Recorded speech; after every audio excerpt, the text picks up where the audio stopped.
அம்மா அது dead body ஆகி எவ்வளவு நாள் ஆகுது? அதெல்லாம் எவ்வளவு நாள் ஆச்சுன்னு எனக்கு தெரியாது. ஊர்ல நல்லா பதப்படுத்தி காய வச்சு கொடுத்துருக்காங்க. வாசனை வந்து சூப்பரா இருக்கு. இப்படி இருந்தாதான் அந்த கருவாடு செய்ய சொல்ல டேஸ்ட் வேற லெவல்ல இருக்கும். என்ன மீன் அது? இது வந்து பாறை மீன்பா. பாத்தீங்களா, முழு பெரிய பாறை மீனை வந்து கட் பண்ணி காய வச்சிருக்காங்க. கருவாடு பாருங்க இப்படிதான் இருக்கும். நல்லா வெள்ளையா இருந்ததுன்னா சாப்பிட்றதுக்கு டேஸ்ட்டும் வேற லெவல்ல இருக்கும். நீங்க வாங்க சொல்ல கூட பார்த்து வாங்குங்க. இன்னைக்கு வந்து சப்ஸ்கிரைபர் கேட்ட பாறை மீன் கருவாடு வறுவலா? கருவாடு வறுவல் தான், மீன் இல்ல. ஓ, எது வந்தாலும் ஒரு கருவாடு. காஞ்சி போனா அது கருவாடு, காய வச்சு வச்சா கருவாடு வறுவல் எப்படி செய்யறதுன்னு பாக்கலாம். அதுக்கு ஃபர்ஸ்ட் இதை கிளீன் பண்ணிக்கலாம்ப்பா. இது ஊர்ல வாங்கி கொடுத்துருக்காங்க, முழு கருவாடா வாங்கி கொடுத்துருக்காங்க. அதை கட் பண்ணி நம்ம சின்ன சின்ன பீஸா எடுத்துக்கலாம். கட் பண்ண போறியா? ஆமா, அதுக்கு ஆயுதம் சிசர் எடுத்துட்டேன். சிசர்ல கட் பண்ணி எல்லாத்தையும் போட்டுக்கலாம். ஃபர்ஸ்ட் வால் ரொம்ப ஸ்ட்ராங்கா இருக்குதுன்னு நினைக்கிறேன். ஃபர்ஸ்ட் இந்த சைட்ல இருக்க முள்ளெல்லாம் நம்ம கட் பண்ணி எடுத்துக்கலாம்ப்பா. இது மீனுடைய ரெக்கை, இது விசிறி மாதிரி இருக்கும், கொஞ்சம் ஹார்டாக தான் இருக்கும். நீங்கள் பார்த்து சிசர் கொஞ்சம் பெரிய சிசர் எடுத்துக்கோங்க. நம்மளாம் ஊரில் உட்காந்துட்டு அரியாமனையில் தான் இதெல்லாம் கட் பண்ணுவோம். இங்கே உட்காந்து செய்யறதுக்கு இடையில நம்ம நின்றுட்டே பண்ணுறோம். இப்போ இந்த 2 பக்கம் ரெக்கையும் முள்ளையும் வெட்டியாச்சு, கட் பண்ணிட்டேன். இப்போ இந்த தலையை கட் பண்ணிக்கலாம். தலை கூட இப்படி கையில் எடுத்தால் வரணும். காஞ்சிடுச்சுட்டா? காஞ்சிடுச்சு, குத்திக்க போறேன். இப்படி எடுத்துட்டேன். ஏன்னா இங்கெல்லாம் சதை தான் இதெல்லாம் மீனோட. என்னால ஸ்மெல் தாங்கவே முடியலமா. உனக்கு ரொம்ப பிடிக்கலன்னா அப்படி சொல்லுவேன் சுஷ்மி. சிக்கன் 65 செஞ்சு கொடுத்துட்டா அது நல்லா இருக்கும்ல. இதுல தான் நோய் எதிர்ப்பு சக்தி அதிகம் இருக்கு. கருவாட்டுல தான் அதிகம் சாப்பிடணும். அதுக்கு முன்ன சிக்கன் கூட சாப்பிடுவேன், இது எனக்கு பிடிக்காது. சிக்கன் கொனியா வந்தது பத்தியா, ஒரு ஜுரம், ஒரு அது வைரஸ் பரவுச்சு இல்லையா? அப்ப வந்து கருவாடு மொச்சை போட்டு குழம்பு வச்சு சாப்பிட்டாதான் அந்த நோய்க்கே வந்து மருந்தே அதுதான். டாக்டரே சொன்ன இது அது. நீங்க எது வேணாலும் பண்ணுங்க, மாத்திரை கூட போட்டா கூட லேட்டா தாங்க ஆகும். நீங்க கருவாட்டு குழம்பு வச்சு சாப்பிடுங்க, சூப்பரா இருக்கும் அப்படின்னு சொல்லியிருந்தாங்க. கேள்விப்பட்டிருக்கியா இல்லையா? சுஷ்மிக்கு இதெல்லாம் பிடிக்காதுங்க. அதுக்கு எந்த ஐட்டம் பிடிக்கலையோ அந்த பொண்ணு வந்து இப்படிதான் சொல்லும். நீங்க அதெல்லாம் கவலைப்படாதீங்க. கருவாடு லவ்வர் எத்தனை பேர் இருக்கீங்கன்னு சொல்லுங்க. இது எவ்வளவு சூப்பரா இருக்குன்னு சொல்லிட்டு இந்த பொண்ணுக்கு தெரியல. இப்ப இந்த சைடு முள்ளு எல்லாத்தையும் எடுத்தாச்சுப்பா. இப்ப நம்ம கருவாடு வறுக்கிறதுக்கு தலை தேவையில்லை. இங்க பாருங்களா, தலையை தனியா கட் பண்ணி எடுத்துட்டேன். அந்த பீஸ் மட்டும், தலை இருக்கிற பீஸ் மட்டும் தனியா கட் பண்ணி எடுத்துட்டேன். அதை எப்படி வச்சுக்கலாம். இது ஏன்னா நம்ம குழம்பு செய்யறதுக்கு சூப்பரா இருக்கும். கருவாட்டு குழம்பு பண்றதுக்கு நல்லா இருக்கும். இப்போ இதை 2த்தையும் பாதியா கட் பண்ணிக்கலாம். நம்மளுக்கு பீஸா வேணும் இல்லையா? எப்படி மீன் வறுக்க சொல்ல கட் பண்றோமோ அதே மாதிரி தான் இதை கட் பண்ணிக்கணும். சரி, எனக்கு ஒரு டவுட். இதுதான் மீனும் சாப்பிடுறோம், ஏன் இந்த மாதிரி பண்ணி சாப்பிட்டா என்ன? அது எது கருவாடா ஆக்கி மீன் வந்து விக்கலன்னா அவங்க போடுறது அது கீழே தூக்கி போட முடியாது இல்லையா? அதை இந்த மாதிரி பதப்படுத்தி காய வச்சு வச்சிருவாங்க. அப்ப நம்ம வந்து எவ்வளவு நாள் வேணாலும் இதை வச்சு சாப்பிடலாம். இப்ப நீ அன்னைக்கு போயிட்டு வாழை மீன் வாங்கிட்டு வந்த பாறை மீன் வாங்கிட்டு தான் அன்னைக்கே செஞ்சு அன்னைக்கே சாப்பிட்டுணும். மீனா இருந்ததுன்னா இதை இந்த மாதிரி அது மீனை வந்து உப்பு போட்டு காய வச்சு பதப்படுத்தி வச்சா நம்ம எவ்வளவு நாள் வேணாலும் வச்சிருக்கலாம். அதனாலதான் அப்படி பண்றாங்க. எப்பப்ப நம்ம மீன் சாப்பிடணும் தேவையோ அப்பப்ப எடுத்து கருவாடை செஞ்சு சாப்பிட்டுக்கலாம். சரியா? இப்ப ஏன் ஊருக்கெல்லாம் நிறைய பண்றாங்களே தெரியலையா? அதெல்லாம் ரொம்ப நாள் வரலன்னா இந்த மாதிரி பதப்படுத்தணும். அதுதான். இப்போ நம்மளுக்கு தேவையான பீஸை போட்டுக்கலாம்ப்பா. இதில் கருவாட்டில் தொக்கு பண்ணால் சூப்பராக இருக்கும். இன்னைக்கு நான் வறுவல் செய்கிறேன், இன்னொரு நாள் நான் தொக்கு செஞ்சு காட்டுறேன். இதெல்லாம் நம்ம ஆல்ரெடி போட்டிருக்கோம்னு நினைக்கிறேன். பழையில இருக்கும், ஓல்டு வீடியோவில். ஆமாம் இருக்கும். நம்மளுக்கு என்னென்ன சைஸ் தேவையோ கட் பண்ணிக்கலாம். இந்த முள்ளு எக்ஸஸாக இருந்ததுன்னா எடுத்துடலாம். இதெல்லாம் அதுதான் நல்ல இதுதான். இப்போ கருவாடை நம்மளுக்கு ஏற்ற சைஸில் கட் பண்ணியாச்சுப்பா.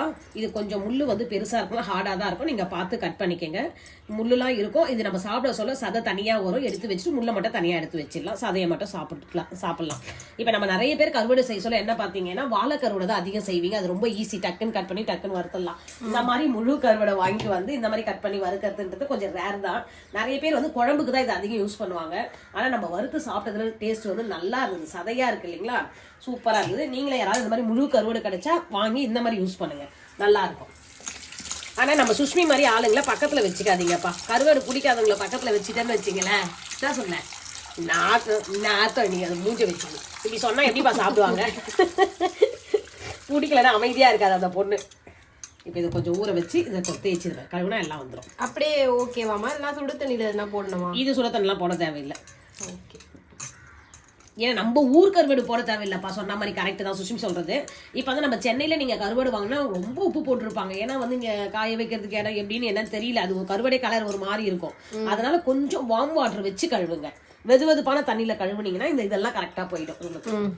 கரெக்டா சுஷ்மி ஒரு டிப்ஸ் கொடுத்தடி. நீ அதான் கேட்டேன், இதை பார்த்துட்டு பயமாகுது. சாதம் இங்கே அவ்வளோ சாதம் சாப்பிட்றதுக்கு அவ்வளோ நல்லா இருக்கும். கருவாடு சாப்பிட்டவங்களுக்கு தான் அதெல்லாம் தெரியும். வந்துரும்ல வார்ம் வாட்டர்னா. இப்போ நீ தண்ணியில போட்டோன்னே லைட்டு அந்த மீன் ஸ்மெல் வருது. அது வரைக்கும் கொஞ்சம் நாத்தமா இருந்தது. நாத்தம் இல்லடி, அது கருவாடு வாசனை மூக்குறவங்களுக்கு தான் தெரியும். நாத்தம் இன்னும் வேற மாதிரி சொல்றேன். இது நிறைய பேருக்கு பிடிக்கும், ஒரு சில பேருக்கு பிடிக்காது. அதே மாதிரி நெய் உருக்குற ஸ்மெல் கூட பிடிக்காது உனக்கு இல்ல. எவ்வளவு வாசனையா நல்லா இருக்கும். அப்பா யாருக்கே நெய் உருக்குறாங்கப்பா, ஏதோ ஸ்வீட் செய்யறாங்க அப்படின்னு தோணும். உனக்கு என்ன நெய்யும் பிடிக்காது, அதனால நீ அப்படி பண்ணுவேன். உனக்கு என்ன மாட்டு வச்சு ஆட்டுக்கறி உனக்கு பிடிக்காது, எறா பிடிக்காது. இதெல்லாம் எல்லாருக்கும் ரொம்ப பிடிச்ச இது. ஓகே, இது எத்தனை வாட்டி வாஷ் பண்ணணும்? இப்போ இப்பதான் கழுவ ஆரம்பிச்சு ஒரு 3-4 தடவை கழுவணும்ப்பா இதெல்லாம் போறதுக்கு. கருவாடை நல்லா கிளீன் பண்ணியாச்சுப்பா. கொஞ்சம் உப்பு தூளும் மஞ்சள் தூளும் போட்டும் கழுவி இருக்கேன். இந்த வெள்ளை வெள்ளையா இருக்கும் இல்லைங்களா, அதெல்லாம் நல்லா போயிடுச்சு. இப்போ தேய்ச்சி நல்லா கழுவி வச்சிருக்கேன். இப்போ கருவாடை செய்ய ஸ்டார்ட் பண்ணிக்கலாம். ஸ்டவ் ஆன் பண்ணியிருக்கேன், கடாய் வச்சிருக்கேன்ப்பா. செய்யறதுக்கு தேவையான அளவு எண்ணெய் ஊற்றிக்கலாம். எண்ணெய் பார்த்தீங்கன்னா ஃபர்ஸ்ட் ரொம்ப கம்மியாகவே ஊற்றிக்கங்க. அது வறுக்க சொல்ல கொஞ்சம் கொஞ்சம் ஊற்றி வறுக்கணும். காயிட்டோம், அதான் முறையான மெத்தடா. ஆமா, ஏன்னா இதுக்கெல்லாம் வந்து நிறைய எண்ணெய் ஊற்றக்கூடாது, சதன்னு இருக்கும் ஒரு மாதிரி. கருவாடு வந்து வறுக்க கொஞ்சம் கொஞ்சமா, நம்ம எப்படி மீனுக்கு வறுக்க சொல்ல மேல மேல கொஞ்சம் கொஞ்சம் ஊற்றி வறுக்கிறோமோ அந்த மாதிரி பண்ணணும். ஓகே, இப்போ எண்ணெய் ஊற்றிக்கலாம்.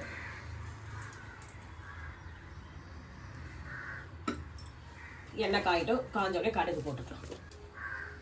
எண்ணெய் காஞ்சிச்சு, கடுகு போட்டுக்கலாம்.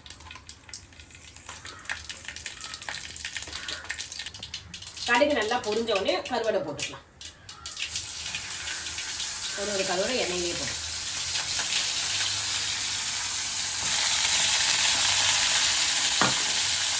உப்பு, இதுக்கு வந்து மஞ்சத்தூள், காரத்துக்கு நம்ம வீட்லயே அரைச்ச குழம்பு மிளகாத்தூள். உப்பு தேவையில்லை, இதுக்கு கொஞ்சமா உப்பு போடணும். நம்ம கருவேப்பிலை வந்து உப்பு இல்லை, கொஞ்சம் வாசனைக்கு வந்து கருவேப்பிலை. இது வந்து உப்பு வந்து கொஞ்சம் நான் பார்த்துட்டு தான் போடுவேன். இது கொஞ்சம் வெந்துடும் இல்லையா, அப்போ கொஞ்சம் எடுத்து டேஸ்ட் பார்த்தா உப்பு இல்லைன்னா லைட்டா உப்பு போட்டுக்கலாம். இல்லை கருவேப்பிலை எப்பவுமே உப்பு இருக்கும்ப்பா. இது ஊர் கருவேப்பிலை பார்த்தா உப்பு கொஞ்சம் கம்மியா இருக்கும், அதுக்காக தான். இது கரண்டி எடுத்துக்கிறேன். கரண்டி இது கருவேலை அப்படியே திருப்பி விடணும்.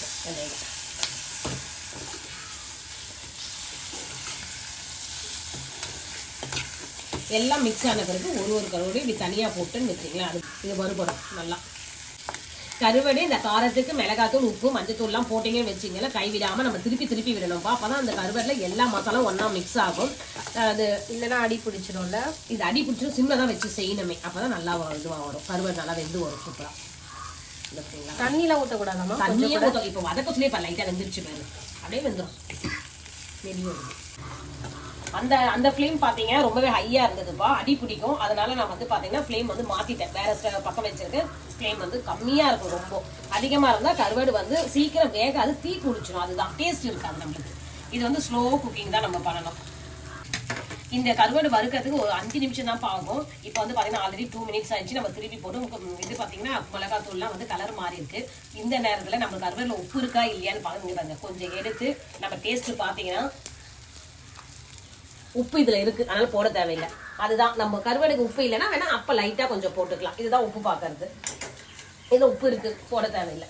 இப்ப திருப்பி அப்படியே 2 பக்கம் விட்டுட்டே இருக்கணும். இந்த பாருங்க, கருவாடு பிரிய சொல்லி அதை பிரிஞ்சு வருது பார்த்தீங்களா, இதுதான் வெந்தது. இன்னும் கொஞ்சம் தான், இன்னும் மொறு சூப்பரா இருக்கும் டேஸ்ட். இப்ப எண்ணெய் பாத்தீங்களா, நான் ஊத்துன எண்ணெயே கரெக்டா இருந்திருக்கு. இந்த மாதிரி எண்ணெய் தெரியலன்னா நீங்க லைட்டா ஸ்பூன்ல வந்து கொஞ்சம் கொஞ்சமா விட்டுக்கலாம் எண்ணெய். இது ஊர்ல பாத்தீங்கன்னா இது என்னுடைய ஸ்டைல், நான் வறுக்கிறதுப்பா கருவாடு. ஊர்ல பாத்தீங்கன்னா வெறுமனே இந்த மாதிரி கருவாடை கிளீன் பண்ணி கருவாடு கூடவே தேவையான அளவு மஞ்சத்தூள், உப்பு போட மாட்டாங்க, மஞ்சத்தூளும் குழம்பு மிளகாய் தூளும் போட்டு கலரி வச்சிருவாங்க. அதுக்கு எல்லாத்துலயும் பண்ற மாதிரி வச்சுட்டு தோசை கல்லோ இல்ல இது கடாயோ ஏதோ ஒரு அகலமானது வச்சு எண்ணெயை ஊத்தி அப்படியே இந்த மாதிரி திருப்பி போடுவாங்க. மீன் வறுக்கிற மாதிரி அது சுக்கா வருவேன், அதுவும் சூப்பரா இருக்கும். இது சாப்பிடுறது கொஞ்சம் டேஸ்ட் நல்லா இருக்கும் இது உங்களுக்கு. தாளிப்பு குடுக்குறோம் இல்லைங்களா, அந்த டேஸ்ட் வேற மாதிரி இருக்கும். ஒரு தடவை ட்ரை பண்ணி பாருங்க, இந்த மாதிரி ட்ரை பண்ணி பாருங்க. நல்லா கொஞ்சம் தொக்கு மாதிரியும் லைட்டா அந்த மிளகாய் தூள் இது நல்லா வரும். அது டேஸ்ட் அதான் சாப்பிட சொல்லதான் உங்களுக்கே தெரியும். செஞ்சு பார்த்துட்டு சாப்பிட்டு பார்த்துட்டு எப்படி இருக்குன்னு சொல்லுங்க, இந்த மெத்தட் எப்படி இருக்குன்னு சொல்லிட்டு.